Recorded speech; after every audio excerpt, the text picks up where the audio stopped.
안녕하십니까. 다산중앙교회 최신 목사입니다.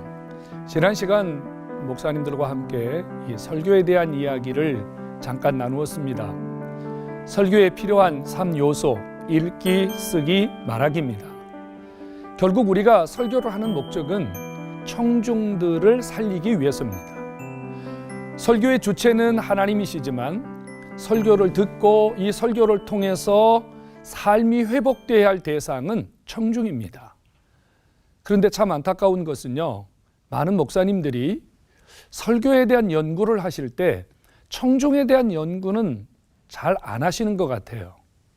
예를 들자면 30명, 50명, 100명 혹은 1000명의 성도들이 매주일 설교를 들으러 오기 때문에 이 청중들의 삶에 어떤 변화가 일어나는지, 이 청중들이 어떤 고민을 가지고 또 어떤 애탐을 가지고 교회를 나오는지에 대해서 목사님들이 좀 쉽게 생각하시는 것 같습니다. 청중들은 변합니다.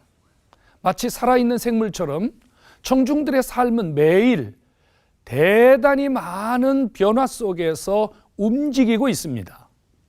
한 명의 성도가 아무 문제 없이 교회를 나오기 때문에 목사님들은 겉으로 바라보는 그 성도에게 아무 문제가 없다고 생각하지만 사실 그 한 명의 성도는 남편이나 아내나 자식, 형제, 부모, 다양한 사람들과 관계를 맺고 있습니다. 본인은 아무 문제가 없다 할지라도 남편에게 문제가 생기면 그것은 부인의 문제이기도 하고, 또 남편에게 부인의 문제가 생기면 남편의 문제이기도 합니다. 자식의 문제가 내 문제이기도 하고 부모의 문제가 내 문제이기도 합니다. 그래서 청중들은 문제를 가지고 교회에 나옵니다. 문제를 가진 청중들의 제1 욕구는 뭐겠습니까? 자신의 문제를 해결할 수 있는 길을 찾는 것입니다. 어떤 의미에서 청중들은 하나님의 말씀을 들으려고 나옵니다만 더 정확하게 그 청중들의 속을 헤집어 보면 문제를 해결받기 위해서 교회에 나오는 겁니다. 저는 아주 많은 교회에 가서 설교를 한 경험이 있습니다. 성도들이 고민을 가지고 설교자를 향해서 호소하는 이야기를 참 많이 들었습니다. 목사님, 저는 어떻게 하면 좋죠? 목사님, 저는 어떻게 해야 되죠? 목사님, 제 문제는 어디서 해결받죠? 이런 이야기들을 하는 청중들 말입니다. 분명히 목사님의 설교를 들었는데 이 청중이 목사님의 설교를 통해서 자신의 문제를 해결할 수 있는 길을 찾지 못했다는 거예요. 왜 이런 일이 일어날까요? 목사님 위주로 설교하기 때문입니다. 목사님이 하고 싶은 설교를 하기 때문입니다. 목사님들은 대부분 신학적인 관점, 또 목사님이 가지고 있는 다양한 목사님 위주의 신앙, 목사님 위주의 신앙을 중심으로 메시지를 증거하기 때문에 사실은 청중들이 그것을 그대로 받아들이는 것은 굉장히 어렵습니다. 좀 쉬운 말로 하면 목사님들이 갖고 있는 신앙적인 레벨과 지금 청중이 살아가는 신앙적인 레벨이 많이 다르다는 얘기거든요. 목사님 수준에서 청중을 이해한다면 청중들은 문제 속에 살아갈 자가 아무도 없을 겁니다. 하지만 설교자의 수준의 청중들은 전혀 미치지 못합니다. 좀 편하게 말씀드리면요, 목사님들의 설교가 너무 어렵다는 얘기예요. 너무 어렵다는 얘기예요. 청중들의 눈높이에 좀 맞추어서 청중들이 좀 알아들을 수 있는, 청중들이 좀 자신들의 문제와 연결할 수 있는 이 고리가 끼워지는 설교를 해주셔야 되는데, 목사님 중심, 목사님 위주, 목사님의 신앙 관점에서 설교가 진행되기 때문에 청중들은 아멘은 하지만, 은혜는 받지만 교회 문을 나가면서 난 어떻게 살아야 되지? 내 문제는 어떻게 해결받아야 되지? 라고 하는 이 아쉬움을 버리지 못한다는 겁니다. 목사님들, 설교자분들이 정말 중요하게 생각하셔야 되는 것은 청중에 대한 연구입니다. 청중을 고민하셔야 됩니다. 오늘 청중들이 하나님 앞에 나올 때 어떤 고민을 가지고 나왔는지, 청중들이 하나님 말씀을 통해서 해결의 창구를 찾고 문제를 해결할 수 있는 어떤 여지를 가질 수 있도록 설교를 통해서 출구를 열어주셔야 됩니다. 청중은 다양한 군을 이루고 있습니다. 다양한 군. 예를 들자면 연령적으로도 다양한 군이죠. 20대, 3, 40대, 5, 60대, 70대 이후. 청중들은 다양한 직업군도 가지고 있습니다. 일반 셀러리맨도 있지만 사업하시는 분들도 있고요.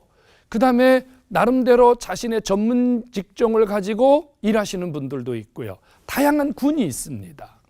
또 이분들이 갖고 있는 경제력이라든지 이분들이 갖고 있는 학력의 정도라든지 또 이분이 처해 있는 삶의 형편 정도가 다 다릅니다. 그러면 우리가 설교할 때 하나의 의문점이 생겼잖아요. 그러면 20대, 30대, 40대, 60대 이렇다면 20대에 맞는 설교를 따로 해야 되고 40대에 맞는 설교를 따로 해야 되고 60대에 맞는 설교를 따로 해야 되느냐? 그렇지 않죠. 가난한 자를 위한 설교, 부자를 위한 설교가 따로 있나요? 그렇지 않습니다. 이 모든 청중들이 다 들릴 수 있는 설교를 하셔야 됩니다. 가난한 자든 부한 자든 셀러리맨이든 사업가든 또 약간 학력이 부족한 분이나 혹은 고학력자나 누구나 설교를 통해서 하나님을 경험하고 누구나 설교를 통해서 자신의 삶을 아우를 수 있는 이런 설교가 청중들에게 들려져야 된다는 사실입니다. 청중들은 욕구를 가지고 있습니다. 문제 해결의 욕구, 변화의 욕구, 더 나은 삶을 향한 욕구. 또 어떤 분들은 더 지금보다 영적이고 지금보다 더 신앙적으로 하나님 앞에 성숙된 삶을 향한 욕구를 가지고 있습니다. 이 욕구를 설교자가 청중 연구를 통해서 청중에 대한 고민을 통해서 해결할 수 있다고 생각합니다. 그럼 제가 지금 말씀드린 것이 듣는 분들에게는 아주 광범위하게 들렸을 겁니다. 그럼 어쩌란 말이냐? 20대도 60대도 다 아우를 수 있는 설교 어떻게 하란 말이냐? 아마 분명히 이렇게 들리셨을 거예요. 제가 한 가지를 분명하게 말씀드리려고 합니다. 모든 청중들을 다 아우를 수 있는 설교는요, 하나의 관점과 정확한 논리적인 구조입니다. 한 번 설교에 정확한 관점과 정확한 논리적인 구조가 있을 때 20대든 60대든 초신자든 기신자든 저학력자든 고학력자든 누구든지 설교를 들을 수 있다는 사실입니다. 제 이야기를 해서 좀 죄송합니다만 제가 설교를 하고 나면 유치원 6살 정도 되는 유치원 아이가 설교를 다 기억합니다. 그리고 엄마에게 가서 이번 주간에 들었던 설교 이야기를 합니다. 요즘에 우리 교회에 나오시는 어르신이 한 분 계신데요.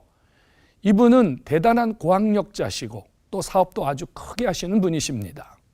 이분은 많은 시간 방황을 했습니다.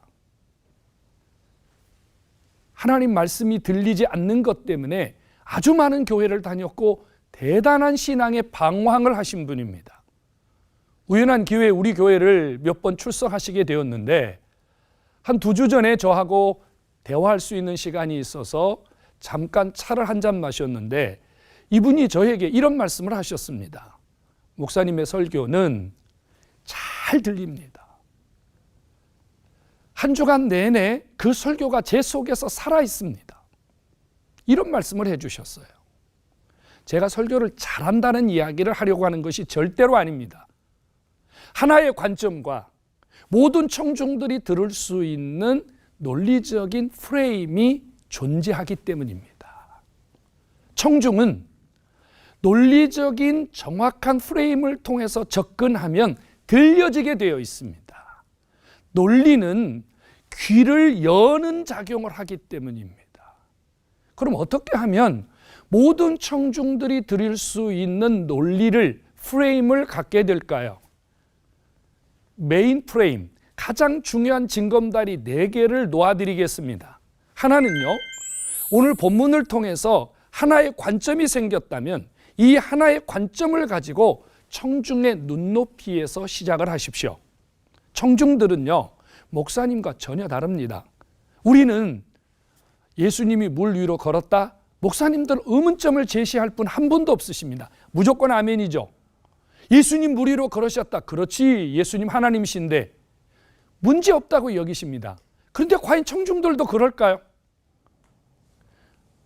많은 청중들이요, 복음서에서 예수님이 물 위를 걸으셨다는 본문을 읽을 때 정말일까? 어떻게 사람이 물 위로 걸을 수 있지? 정말로 물 위로 걷는 것이 가능해? 이런 의문점을 가진 청중들이 정말로 많다는 겁니다. 그런데 목사님들이 설교를 시작하면서 여러분, 예수님은 물 위로 걸으셨습니다. 예수님이시기 때문에 가능합니다. 그리고 청중들이 그것을 믿지 못하면 믿음 없는 것으로 정말로 청중들을 무시해버리는 이런 목회자들, 이런 설교자들도 적지 않습니다. 청중들이 설교를 듣게 만들려면 제일 중요한 것은요, 청중의 눈높이에서 시작하셔야 됩니다. 청중의 눈높이를 목사님들이 함께 하려면 제일로 중요한 것이 뭐냐면요, 질문입니다. 질문. 문제 제기, 의문점 제시. 문제를 제기하셔야 돼요. 여러분, 사람이 물 위로 걷는 것이 가능합니까? 어떤 사람이 물 위를 걸을 수 있습니까? 누가 여러분들에게 와서 사람이 물 위로 걸었다고 하면 믿겠습니까? 아무도 믿을 수 없습니다. 그런데 예수님이 물 위로 걸었다 그래요. 그럼 예수님도 사람이신데 예수님은 어떻게 물 위로 걸었을까요? 예수님도 우리와 똑같은 다리를 가지고 계시고 바디를 가지고 계신데 도대체 예수님은 어떻게 물 위로 걸으셨습니까? 예수님이 신고 다니던 신발은 우리와 다른 신발입니까? 아니면 예수님이 계시던 그 당시의 바다 혹은 물은 우리가 지금 공유하고 있는 물, 바다와 다른 물입니까? 어떻게 이것이 가능합니까? 청중들의 눈높이에서 설교를 시작하는 것이 모든 청중들을 끌어안고 모든 청중들이 설교를 들을 수 있는 시작을 하시는 것입니다. 어떤 경우에는요, 질문만 하셔야 되는 게 아니고 안 된다고도 하셔야 돼요. 문둥병이 예수님이 손을 얹었더니 즉시 나았다? 아니죠. 문둥병은 손을 대면은 부정해지고 문둥병은 손을 대면 문제가 생기는 병입니다. 손을 대면 안 되는 거예요. 그런데 예수님이 그 문둥병에게 손을 대어서 낫게 했다? 믿을 수 없다. 이거는 절대로 믿을 수 없다. 어떤 의사가 믿겠습니까? 어떤 과학자가 믿겠습니까? 이건 믿을 수 없는 일이다. 이건 절대로 있을 수 없는 일이다. 때로는 이렇게 설교를 시작하셔야 됩니다.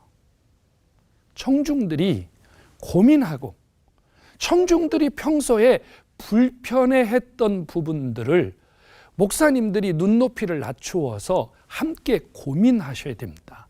그리고 같이 설교를 출발하셔야 됩니다. 무조건 믿으세요는 안 됩니다. 무조건 예수님은 그런 분이십니다라고 하는 거 안 됩니다. 청중들이 설교를 받아들일 수 있는 충분한 문을 열어 놓으신 다음에 그때 청중들과 주님을 만나셔야 됩니다. 첫 번째는요, 문제 제기, 의문점 제시, 이런 것들을 통해서 청중들과 눈높이를 공유할 때 청중들은 설교에 귀를 열게 되고, 아, 목사님이 뭔가 지금 우리를 알고 설교하시는구나. 목사님이 우리를 뭔가 알고 함께 설교를 끌어가시려고 하는구나에 대한 공감을 하시게 됩니다. 비슷한 이야기 하나 해드리겠습니다.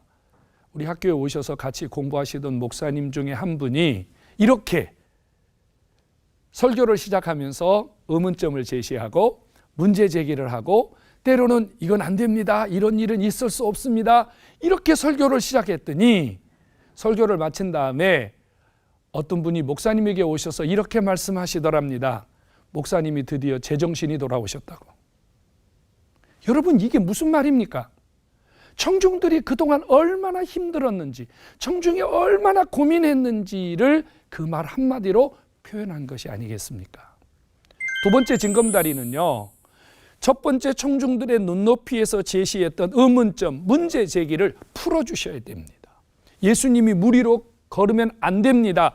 그럴 수 없습니다. 그런 일은 있을 수 없습니다. 라고 말했다면, 그러면 예수님은 어떤 분이시기에, 주님은 어떻게 물 위로 걸을 수 있었는지에 대한 답을 주셔야 됩니다. 문제를 풀어주셔야 됩니다. 보통 사람들은 문둥병에 손을 대면 부정해서 쫓겨나거든요. 그런데 예수님은 왜 그 문둥병의 환자에게 일부러 손을 대셨는지, 주님이 하신 이 일에 대하여 오늘 우리에게 주시는 메시지를 들려주셔야 됩니다. 청중들은 어디서 해결을 받냐면요, 바로 주님이 왜 손을 대셨는지, 예수님이 어떻게 물 위를 걸으실 수 있었는지, 하나님의 목적이, 하나님이 오늘 우리에게 주시려는 이 메시지를 통해서 하나님의 음성을 듣게 됩니다. 자, 나병 환자는 손대면 안 되잖아요. 보통 사람이 아마 손을 대었다면 분명히 그는 진 밖으로 쫓겨났을 겁니다. 그는 부정한 자의 취급을 받았을 겁니다. 그런데 예수님은요, 손을 대는 즉시 나병 환자를 치유하실 수 있기 때문에 더 이상 주님은 손을 대는 문제가 부정의 문제도 아니고 법을 어기는 문제도 아니고 보통 사람들이 갖고 있는 규례나 규범에 저촉받지 않기 때문에 예수님이 손 댔는데 정상인이 되어버렸어요. 그렇다면 더 이상 주님은 문제에 시달리지 않으셔도 되지 않습니까? 예수님이 손을 대시면 정상으로 되기 때문에 주님은 손을 대실 수 있었던 거죠. 예수님이 물 위로 걸으실 수 있었던 것은 주님이 물 위로 사람이 걸을 수 있다는 것을 보여준 것이 아니라 물 위로 걸으시는 그 모습을 통해서 예수님이 어떤 분이신가, 예수님이 우리를 위해서 어떤 상황, 어떤 모습으로라도 문제의 장소에 주님이 찾아오신다는 것, 주님은 우리가 문제가 있을 때 물 위를 걸어서라도 어떤 상황에서도 우리를 찾아오신다고 하는 그 주님을 보여주시려고 하는 거잖아요. 이 메시지를 주었을 때 청중들이 하나님의 음성으로 듣게 됩니다. 한 본문에서 하나의 관점이 문제가 되고 하나의 관점이 해결이 됩니다. 정확하게 하나님의 목적을 통해서 오늘 주님이 우리에게 주시려는 메시지가 전달이 되면 청중들은 그것을 붙잡게 됩니다. 그런데 여기서 대부분 설교가 끝나버리거든요. 그러면 청중들은 또 고민을 하게 됩니다. 세 번째 징검다리는 뭐냐면요, 청중 적용을 하셔야 됩니다. 청중 적용이요.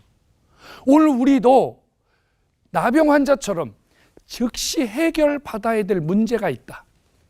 오늘 우리에게도요, 문제의 장소가 있는데 주님이 달려오셔야 되는, 주님이 우리 속에 물 위를 걸어서라도 오셔야 될 만한 그런 상황이 있다라고 하는 청중의 문제를 똑같이 끌어내셔야 되고요.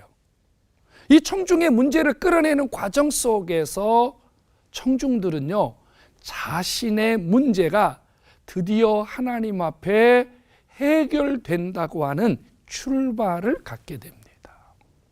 문제를 끄집어내시고 그 나병 환자에게 손을 즉시 대서 문제를 해결해 주신 것처럼 오늘 이 시간 여러분들의 문제를 손대 주시는 주님이 오셨다고요. 주님이 이 시간 여러분들의 문제에 손을 대주시고 계시다고요. 이 분명한 해결 방향을 제시해 주셔야 됩니다. 적용이라고 하는 거지요. 적용. 이 적용을 잘 해야 설교의 결과가 나타나는데요. 대부분의 설교자들은 이 적용하는 부분이 잘 안 되는 것 같아요. 설교의 적용은 설교를 살리느냐 죽이느냐의 문제입니다. 청중은 누구 얘기를 듣고 싶어서 왔냐면요, 나병 환자 이야기를 듣고 싶어서 온 게 아니고 자기 얘기를 듣고 싶어서 왔거든요. 나병 환자의 문제를 통해서 내 문제가 끌어내지고 나병 환자의 해결을 통해서 내 문제가 어떻게 해결되는지를 보고 싶어서 예배당에 왔거든요. 그렇다면 목사님들이 청중의 문제도 끌어내 주시고 청중이 어떻게 해야 오늘 나도 나병이 해결받고 어떻게 해야 주님이 물 위를 걸어서라도 내게 오실 수 있는지 해결의 방향만 열어주신다면 청중들은 설교를 통해서 삶의 해결을 받고 회복을 얻습니다. 청중은 살아나고 싶어 해요. 정말 많은 청중들은 변화를 원합니다. 나 좀 변화시켜 주세요. 나 좀 살려주세요. 나 좀 움직여 주세요. 이런 청중들이 너무 많습니다. 그런데 대부분의 설교자들이 본문의 내용만 전달하고 청중의 문제를 끌어내는 일을 조금 소홀히 하시기 때문에 청중들이 이 부분에 대해서 아쉬워하고, 그래서 우리는 많은 지식과 많은 성경에 대한 이야기를 알고 있으면서도 삶으로 자신들의 삶 속에서 하나님을 경험하고 자신들의 삶 속에서 문제를 해결하려는 이 욕구는 좀 부족한 것 같습니다. 적용이 세 번째 징검다리입니다. 그리고 마지막 징검다리는요, 결단입니다. 청중들은 설교를 들으면 끝이 아닙니다. 설교를 들었다면 내가 한 주간 어떻게 살 것인지, 이 설교를 통해서 어떻게 내 삶의 변화를 이끌어낼 것인지 구체적으로 행동 지침을 주셔야 됩니다. 청중이 움직이는 것은요, 성령께서 움직이셔서 은혜를 주시는 방법도 있지만 설교자가 구체적으로 이렇게 사십시오, 이렇게 움직이십시오, 이렇게 행동하십시오라고 하는 해야 할 것과 하지 말아야 될 것에 대한 구체적인 신앙의 지침을 줄 때 청중들이 살아납니다. 설교자 여러분, 본문에서 관점을 가지고 문제를 제기하는 것, 그 본문이 어떻게 해결되는지 하나님의 목적을 통해서 보여주는 것, 이 관점이 청중의 어떤 문제를 드러낼 수 있고 어떻게 청중의 문제를 해결해 줄 수 있는지에 대한 구체적인 방향을 제시해 주고 청중들이 살아갈 수 있는 정확한 출구를 안내해 준다면 청중들은 설교를 통해서 살아납니다. 아, 우리 목사님이 이 본문을 통해서 내 문제를 다루고 계시는구나. 좀 더 깊이 들어가면요, 하나님께서 오늘 이 본문을 통해서 내 문제를 해결하려고 찾아오셨구나라고 하는 구체적인 하나님의 음성을 듣게 되고 결단하게 됩니다. 청중을 고민하셔야 됩니다. 청중들이 들릴 수 있도록 정확한 논리를 가지고 접근하시면 반드시 설교는 들려지게 되고 설교가 들린 성도는 움직이게 됩니다. 하나님의 음성으로 들렸는데 움직이지 않을 자가 누가 있겠습니까? 목회자의 음성이 아니라 하나님이 내게 주시는 메시지로 들을 수 있는 살아있는 설교 함께 나누시면서 청중도 살리고 하나님 나라 운동을 함께 이어가는 이런 일들이 우리 속에 많이 일어나기를 간절히 소망합니다.